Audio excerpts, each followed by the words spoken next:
Kronologi pembunuhan satu keluarga di Waikanan, Lampung.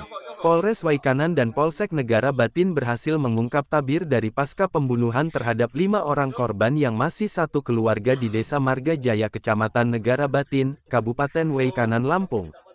Keempat jasad korban dikubur di dalam septic tank, sedangkan satu orang lagi ditemukan di aliran sungai setempat.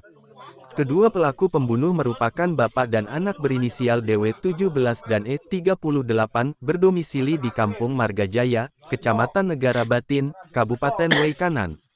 Hubungan kedua pelaku adalah anak dan ayah kandung. Kedua pelaku menghabisi 5 korban bernama Zainuddin ayah kandung, Siti Romlah ibu tiri, Wawan kakak kandung anak perempuan umur 5 tahun dan Juanda adik tiri.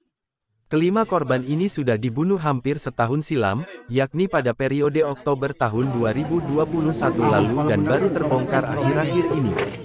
Saat dikonfirmasi oleh PB News, salah satu rekan korban menjelaskan via WA yang bernama Supriyadi dari salah satu kawan lama korban menjelaskan memang benar Pak telah terjadi pembunuhan satu keluarga, kebetulan dia teman sekolah saya waktu kini saya dengar kabar dia meninggal, pungkasnya. Mari kita simak penjelasan dari Kapolres Waikanan AKBP Teddy Rasena. Tersangka dengan menggunakan dia dengan cekcok, dia ke belakang sebentar ke dapur mengambil kampak, kemudian menghabisi saudara Wawan sebanyak 2 kali pukulan.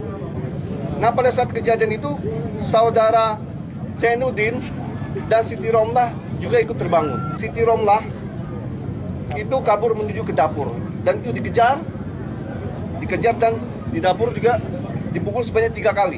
Nah, pada saat kejadian itu terdengarlah suara keponakannya Zahra di dalam kamar sedang menangis. Ya. Pada saat itu lampu sedang dimatikan sama si pelaku. Tersangka Erwin masuk ke dalam kamar, kemudian membekap dari belakang sambil mencekik. Ya. Setelah kejadian ini ada sempat beberapa menit tersangka ini merokok 2 batang di pintu keluar. Setelah itu tersangka ini mengecek septic tank ya, yaitu yang pertama itu saudara Wawan dulu. Ya, saudara Wawan masuk, yang kedua itu Siti Romlah, ya.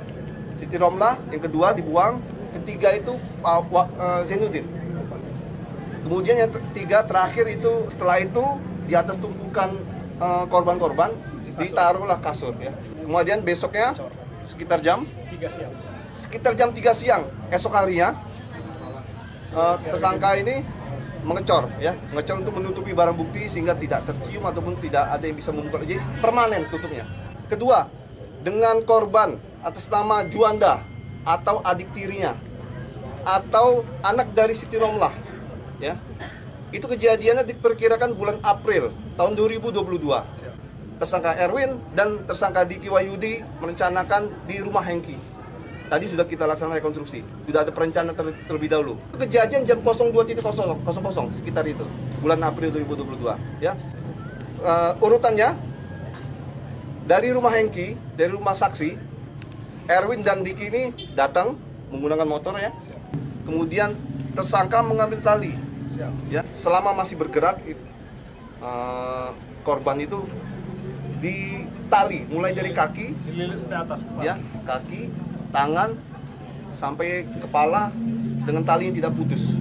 Mau membuang, memindahkan ini, barulah ada peran dari anaknya Diki ini, ya. Gibran Alfalah melaporkan dari Negara Batin, Waikanan.